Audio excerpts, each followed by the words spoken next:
For those of you that haven't been a part with us on Sunday night, let me give you just kind of a brief synopsis of where we're coming from. As parents, as individuals, and especially as parents, the book of Proverbs, a lot of times people believe it's just a book of sayings, which are really good sayings. Well, in actuality, if you go back and read the first chapter of the book of Proverbs, he is actually writing this to a father. And what he's saying is to the father, it is your responsibility. And he uses teach it your son. But it's more, and they use the son in a generic term, okay? Because what they're saying is, as a parent, it is our responsibility. Again, remember the old saying, train up a child in the way that they should go, and when they are old, they will not depart. Well, the book of Proverbs is all about that. What he's saying, and we learned about it in the first or second week, I believe it was this. The father says, here, I'm giving you advice. And here's the reason I'm giving you advice. You're going to be leaving home. And when you leave home, there's going to be all of these people out here that's going to give you advice. And he even had the one thing that they're going to try to sway you to basically go, let's say they decided that they're going to go rob Kevin. So what we're going to do is you're going to get involved in this group. And what they're going to do is try to make things the easy way. And so they're going to go and try to rob Kevin. And what they're going to say to you is this: there's 4 of us that's going to rob Kevin. And so what we'll do is whatever we get from Kevin, we're going to split 4 ways. And what he says in there is, you got an issue, because a lot of times they're going to get you involved, but you're never going to get your cut out of that. They're going to steal it from you. And basically what's going to end up happening is they're going to get caught. And when they get caught, they're going to jail.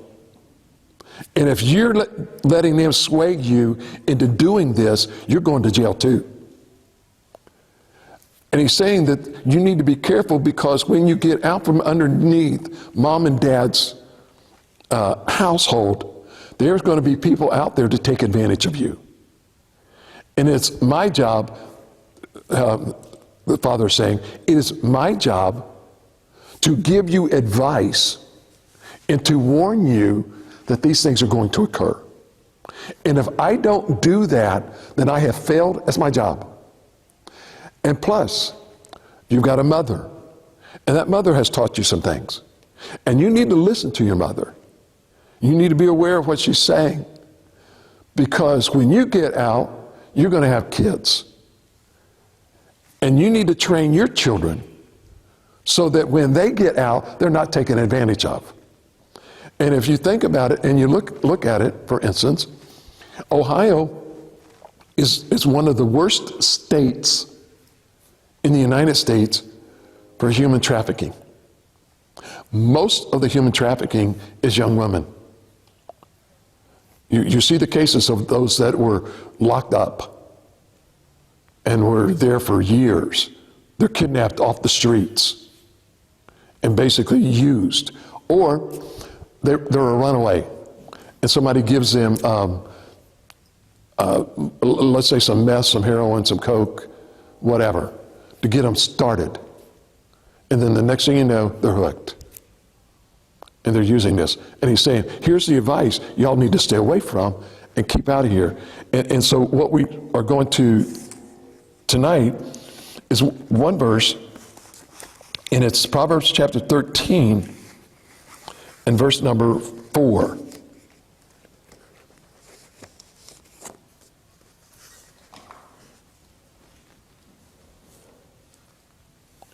And so what's it say? The soul of the sluggard desires and has nothing, but the soul of the diligent shall be made fat. Okay. Okay. So the slacker or the sluggard, okay? They looking for stuff, but they don't have anything. But the diligent is fully satisfied. So what happens a lot of times, for instance, is when people go to think about work, how many people do you know actually pick up the Bible when they think about work? Most of the time when people are thinking about work, they actually put the Bible down. But the Bible is very knowledgeable about telling us about work. He's talking about a sluggard, a slacker. They have nothing. They crave everything. They want everything, but they're not doing anything to get it. But the diligent, the one that's working, they become satisfied with what they're doing. And so the Bible is saying, here we need to understand some things. And so here's where the book of Proverbs is coming from a biblical perspective.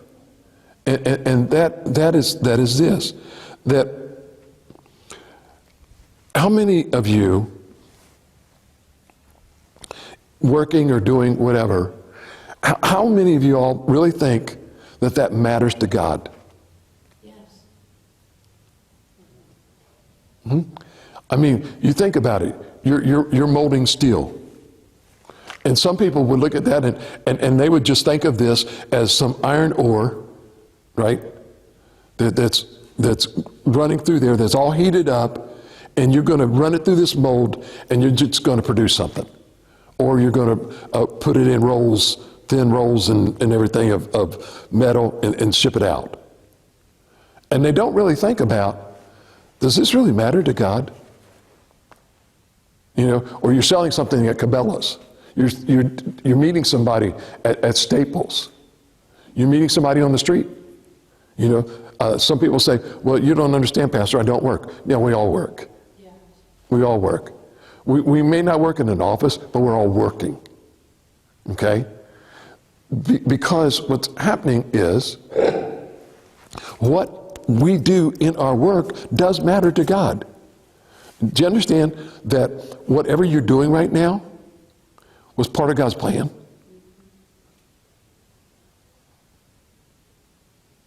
Where you're living, who you're meeting, how you're communicating with them, what you're saying to them, that matters.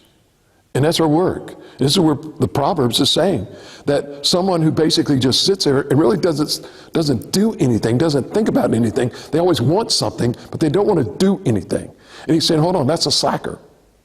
But the diligent, what they're doing is they're understanding that this work that we're doing, whatever it is, really does matter to God.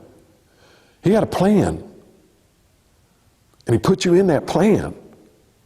And how you work in that plan, it matters to him.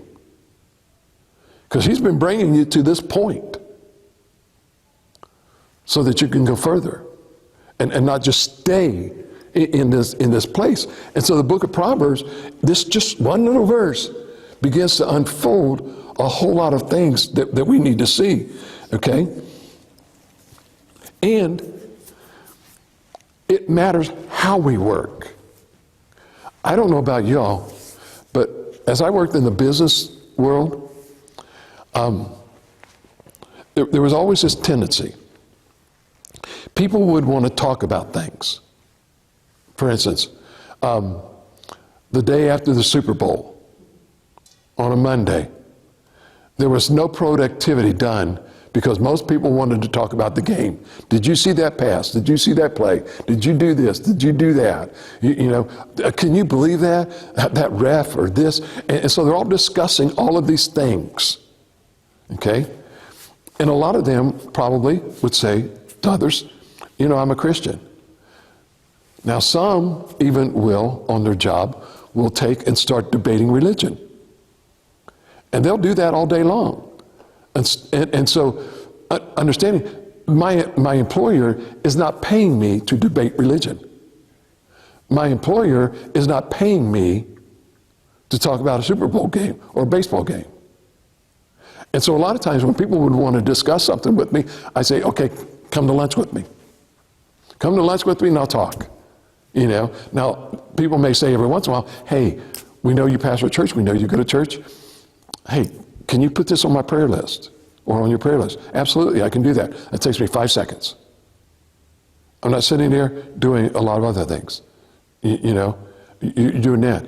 But a lot of times people who call themselves Christians sometimes are the laziest workers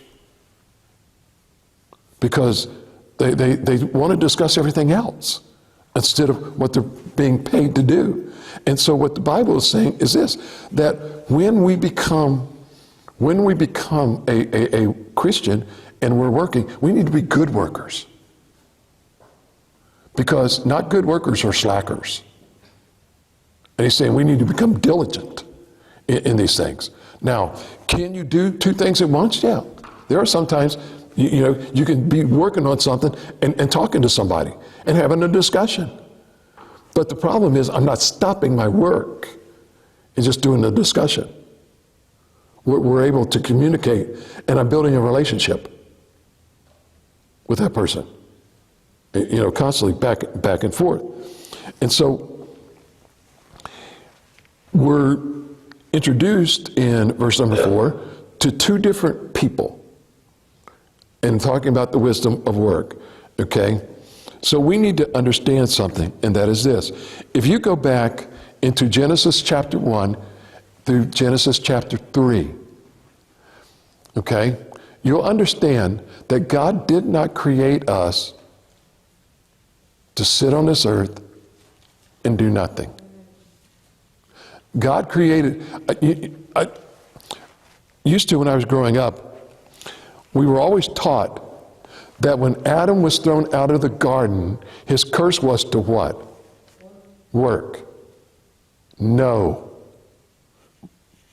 Not true. Adam was working while he was in the garden. He was tending to the garden. He was naming the animals. And what sometimes people don't understand is that man and dinosaurs coexisted. Dinosaurs were not, dinosaurs and any of the others were not blood-eating animals. They were able to survive off of vegetation and fish, okay? They didn't go out, a lion didn't go out and kill an animal. The first blood was when God killed the first animal to create the covering for Adam and Eve. And so we can see them getting along with each other. And you got to think about it, that when we get to heaven, we're going to do some working also. We're going to come to tending to whatever it is that God wants us to tend to. I don't know about y'all, but I think it would be fascinating to have a garden on Pluto and having some nice stuff to, you know. We're going back to, I mean, you can't do this to the people that didn't believe, but just rub it in their nose. See, you didn't think there was life out there? Guess what? There is now. And you didn't think that you could grow anything out there? Guess what? My God is. He's growing everything. I mean, hey, these are the best. These are the best vegetables. But I do not believe that God is going to grow kale and spinach in heaven. You don't like it? Oh, absolutely. I hate it. It's not good for you either. Huh? And kale and spinach? No. It's got more pesticide on it than any other plant.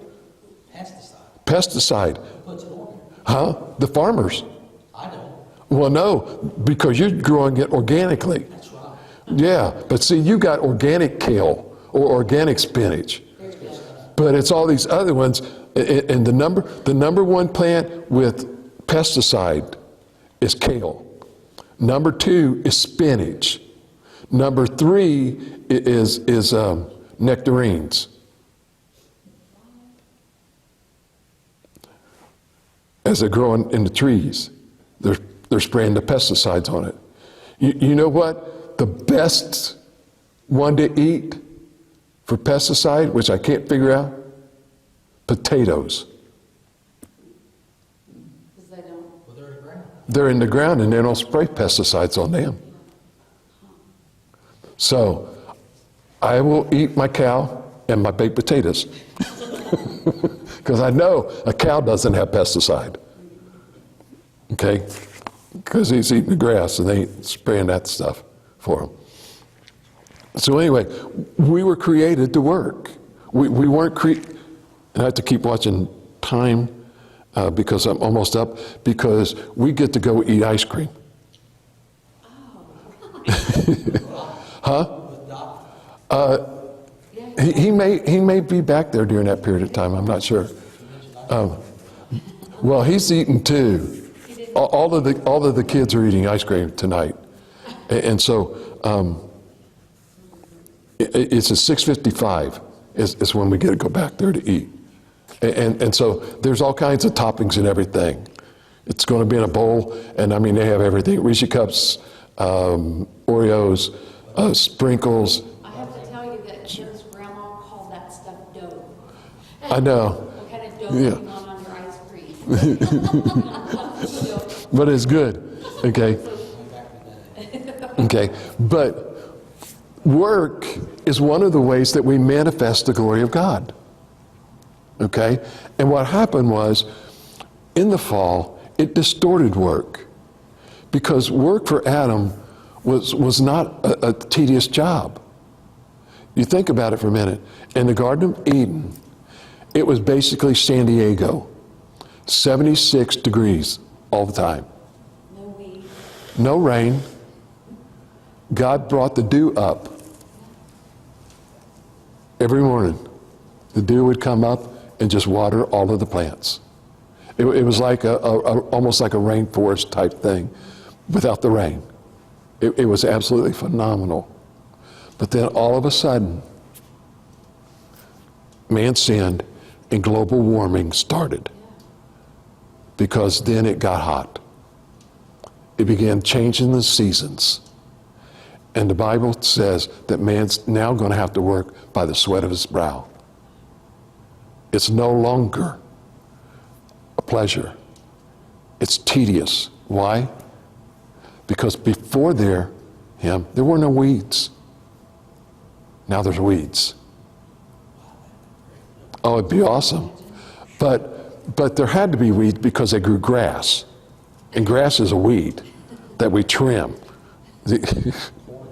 When we spend so much money growing weeds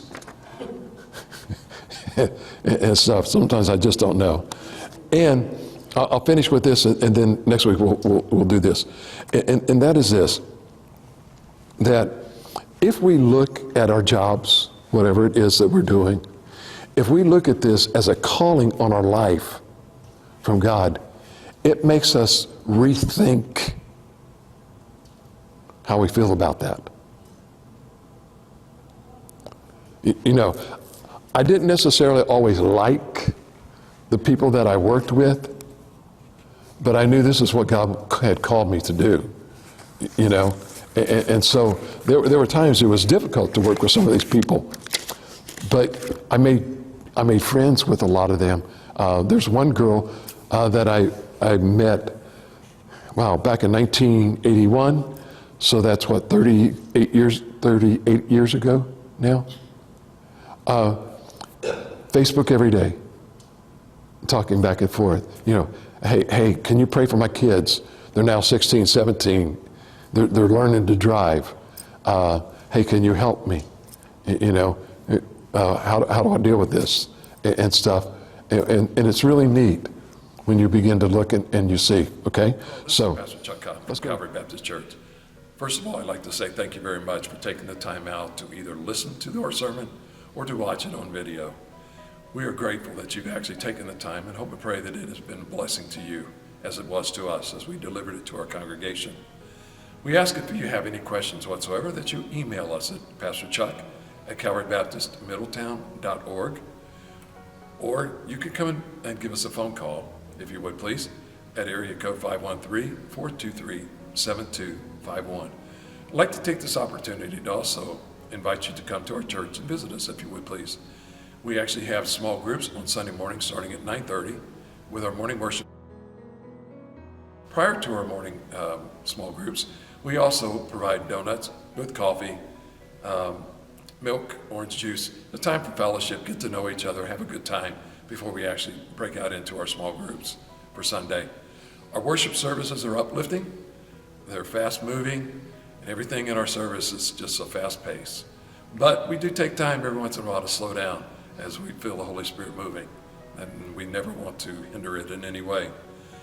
We also have on Sunday evening and during the school year, we have Awana, and Awana starts with the Puggles, actually from age 2 all the way up through high school.